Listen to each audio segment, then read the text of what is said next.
Welcome to ISIS in the Bible. Summer Gathering Week number 6. Ooh, look at that. And what's 6? 6 is materialism. Look at that. Full moon. The question for today, what is the difference between abundance and materialism? Today's full moon goes by many names. Full buck moon, thunder moon, hay moon, berry moon, halfway summer moon. While we look at Mother Nature's signs to name the moons, it seems to be accustomed to go by what we've heard or read. Perhaps it's time to look to the stars as well to see what message each full moon brings, because they are not the same every year. Glad you could gather today.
We had a mass evacuation, fires in France.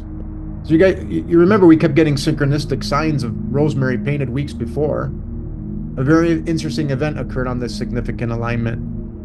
On July 25th, 2026, France was battling unprecedented wildfires. The largest blaze, located near Bordeaux, France, had burned approximately 50,000 acres and was described by officials as a firestorm that had begun generating its own weather, including pyrocumulonimbus clouds. Wow, that was a tough one. And lightning. So these clouds and lightning were happening. Ooh, wonder why that's happening. We'll show you.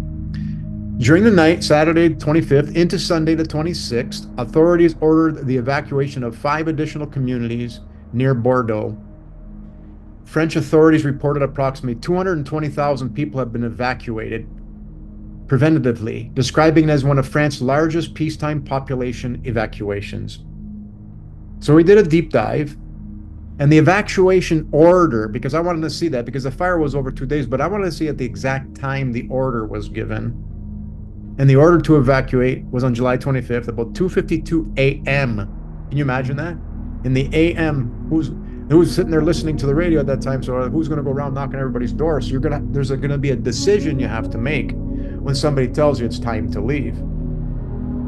So that timestamp displayed on a captured FR alert evacuation message issued by the Gironde Prefecture for Le Halian. The message says the forest fire was in progress and orders residents to evacuate immediately. So when you jump in, and remember, this is her painting. Fires. All these alignments that happen in the sky on that day. And when you go in and take a look, of course, these alignments we talked about, Juno and Pluto, right? At the exact time of the evacuation, the moon was setting. And so on Antares is in Scorpio, materialism versus abundance. And Aldebaran, the nurturing one, right? Everybody's nurturing each other as they do the evacuation.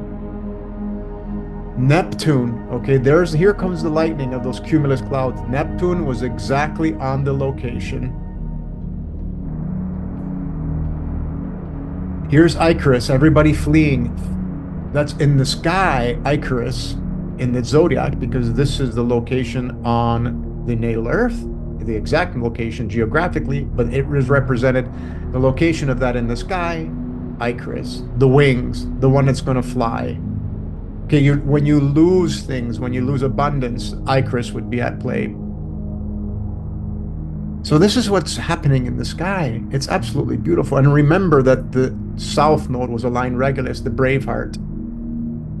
I've been cycling around Bordeaux, and there were a lot of forests that had the same height, the same fir tree. So again, that points at that it is a forest that is not healthy and differentiated. Right. So Mother Nature is going to take down that which is not healthy. And we got a lot of that. So Icarus is on the location is on Deneb El-Gedi. Okay, because there's the you got the pode and the antipode. Deneb El-Gedi is the judicial point. So people are tested whether they're going to, right? Somebody's knocking at my door, say, you gotta leave, man. You're at a judicial point. So all those energies and vibrations are in the sky. So have you heard of Precipice? Before we get into the full moon of today, which has already gone by, but it's beautiful so we can see the synchronicities and what the flavor is for the month. Have you heard of Precipice, the beehive cluster in the constellation Cancer? The different cultures say it represents the beehive, the manger, the crib, King Midas, everything turns to gold, honey, the commune. So it's about Mother Nature's materialism versus 100% the abundance. Maybe this will get your attention. What if I told you the swarm of earthquakes, they call them earthquake swarms, wonder why they do that, is influenced by this beehive cluster called Precipice. So Precipice is the name of this beehive cluster, okay, in Cancer. And it represents a beehive cluster and swarming of bees.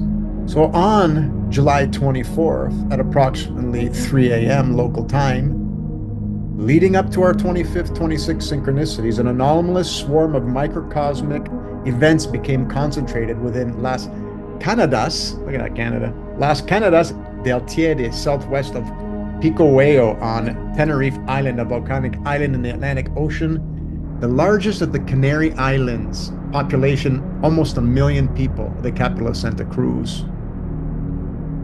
So remember, the Canary Islands is a whole bunch of islands, just like that beehive cluster. Okay, the cluster and the Canary Islands are like a beehive cluster. It maps, that beehive cluster maps exactly on this location, folks, when you put it on the natal Earth map. Exactly. There's a reason why we call these there. So the more than 700 small movements were recorded in the same central volcanic region. So looking at the moment when many small subterranean movements emerged as one recognizable terrestrial pattern.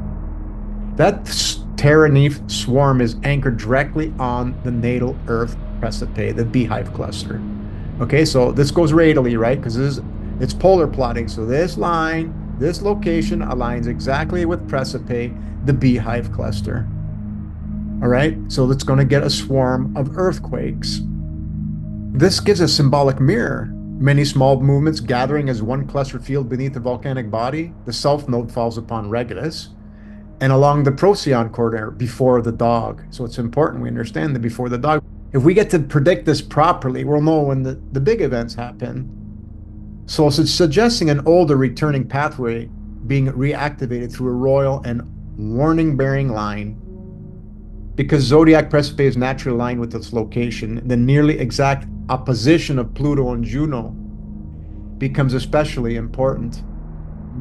So Ceres also aligns with Precipice, adding a clear warning or protective signal around the cluster terrestrial activity. And when you go and look at the chart, we know Juno's involved with the earthquakes and volcanoes. Neptune, absolutely the energy. Look at the alignment. Look at this beautiful synchronistic. Pallas with Icarus, Neptune and Pluto, Ceres with Precipice. So all the energy is there, folks. We just got to start to learn to listen.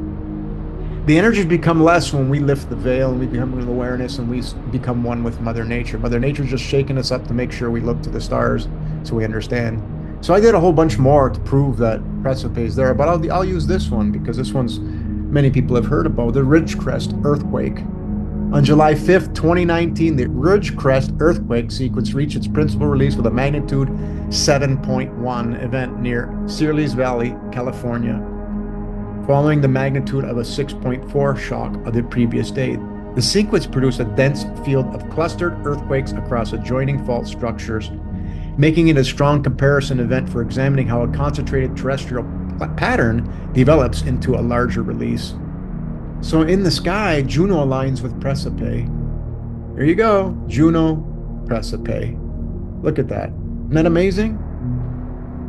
We're being shown all the time that the energies come from the skies. It's nothing to do with what man's doing. Well, it is to do with what man's doing, but what's in his heart. What's he using force for? What is he using force to create these concrete jungles and all this other stuff? When we misuse the energy, when we misuse the images of what we want, Mother Nature's going to come and take it down. That's just the way it is. So look at this. We got Lilith on Algorab, the trickster, exposing tricksters, exposing that we're doing it. Of course, Palace, a whole bunch of people are going to be aware. It's going to affect the community, and obviously these things affect the community everywhere. Saturn was on the south node, all right? Exactly rising in the east at that time. And Pluto was exactly on the location. More often than not, no matter what weather event Hamel Shradar are at play, and at that moment in time, it was on the Imam Kweli, the bottom of the chart. And the moon was aligned Regulus, the royal stargate, the gateway to the heart, which is really important because we're going to talk about this upcoming Lion's Gate, because it is really important because every Lion's Gate's not the same. They're going to be different. And this one's very, very different. So remember that after Revelation, aka a Phoenix Rising, which happened on April 15th, 2023, next is Genesis, Generation Isis. Mother Nature takes us back to the garden and removes the concrete jungles. It takes force to put it up. Mother Nature will take it down. What goes up must come down. Just the way every atom works, but we have to do it in that divine, God-like path, the path of least resistance, the one where we're allowing the abundance come in from Mother Nature. Okay, so let's get on to the moon. The full buck moon. The name comes from the seasonal observation that male deer bucks are growing their new antlers during July. Deer shed their antlers and regrow them annually. By this point in summer, the new antlers are visibly developing, traditionally marking renewal, maturation, and increasing strength. It's a sign of abundance. I'm growing my new antlers. What are? What does the antlers do? Well, they're used for communication. They're used to pick up on vibrations, and they're going to get the new message now. They're going to get the new vibrations because hopefully the old ones were let go. The old ones might have picked up too much noise. But other traditional names, there was never one universal name shared by people. Different communities named the same seasonal moon according to what nature was displaying locally. The thunder moon. Okay, so we got to hear the thunder moon. Because July commonly brings summer thunderstorms. Hay moon connected with the cutting and gathering of hay. Berry moon or raspberry moon reflecting the ripening and gathering of berries. The halfway summer moon marking the middle portion of summer season. And Lex found it as the buck, goat, or thunder moon, so he found it there as well. So at this point, we are seeing the abundance of what Mother Nature brings, right? The moon in Capricorn. Okay, so it's important that we understand that the moon is in Capricorn. What's Capricorn? Capricorn is the mermaid principle, keeping one foot in the waters, the other part in the land. Spiritual, material, and keeping that balance. That's what Capricorn is about. Half goat, half fish. So the Capricorn moon reminds us Mother Nature provides all that what we need. And when we're asked to leave our house, we got to leave the house because Mother Nature says, okay, you're done stewarding this right now. You're going to go somewhere else. Hey, it's okay, right? Because you got abundance. We shouldn't have to worry about a house because the community is going to build you another house.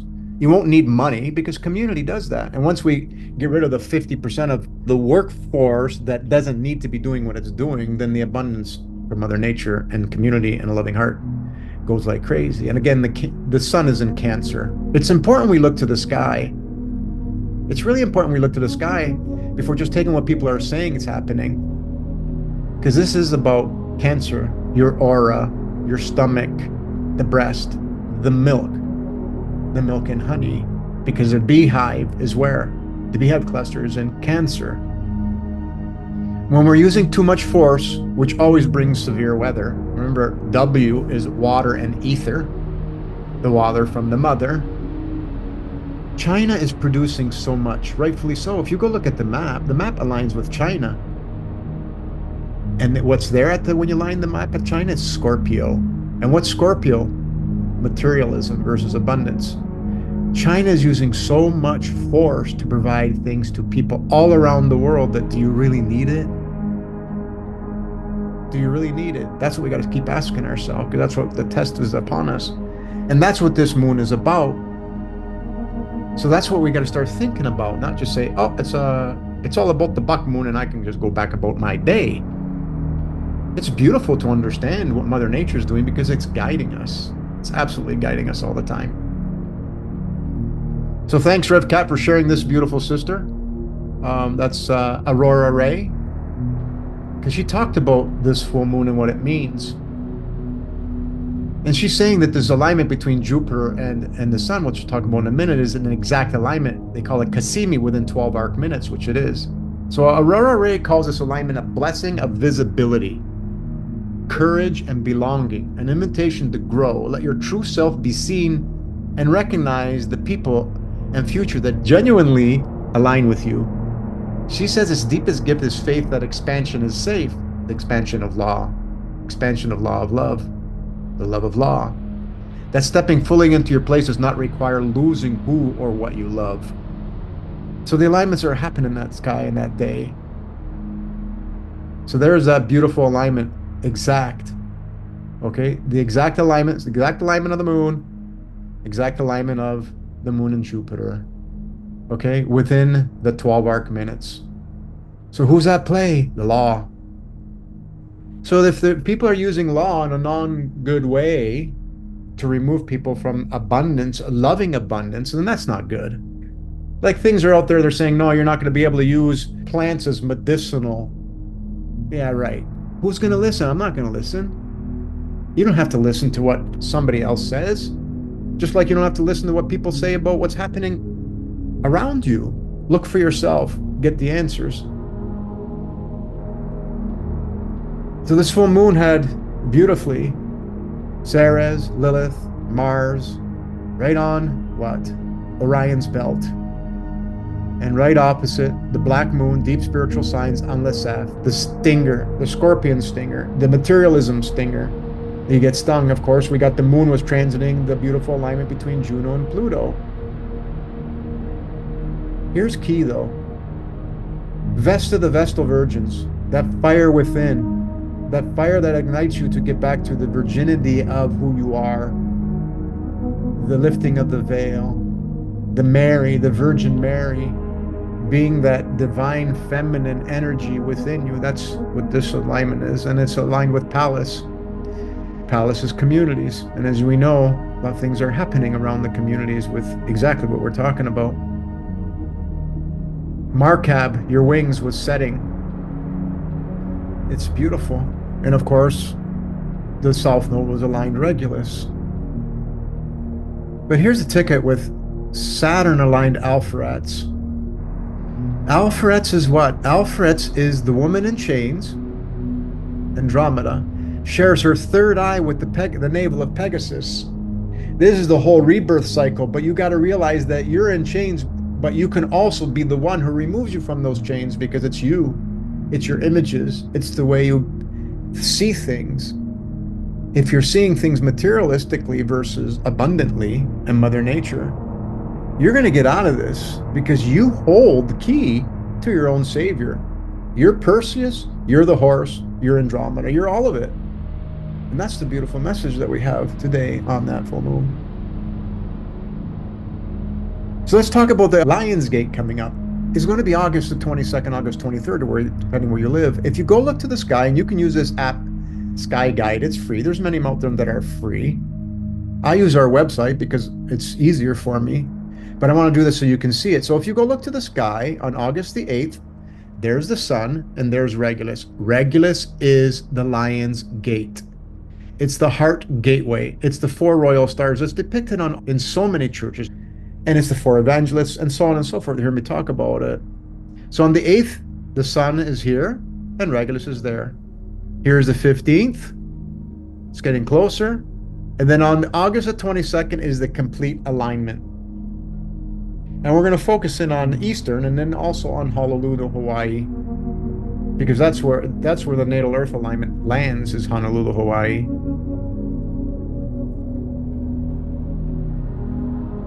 So it is a very important Lionsgate this year. Then its message is very quite clear. Although Leo is the heart, the royal star Regulus is the heart gateway.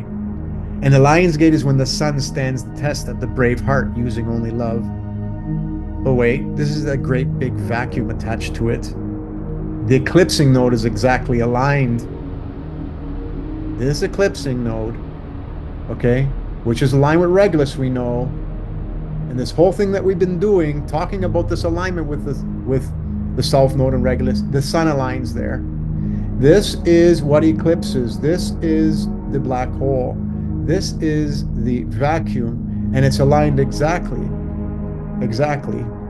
aligned with the heart, Regulus. So it's important we understand what that does. The gateway, if you want to understand how to get that guiding strength to go towards the north, to be the Ursa Major, that guiding strength moving forward, you have to have a compassionate bravery. Compassionate bravery to tell somebody, I'm going to use Mariette's words that she talked about Sunday at Unity, is no is the new yes. No, although I know you're giving me this vibration because it's mine, I'm going to say, let's change that vibration. Let's do the forgiveness process together. No is my new yes. We have to make sure that we clear all those energies.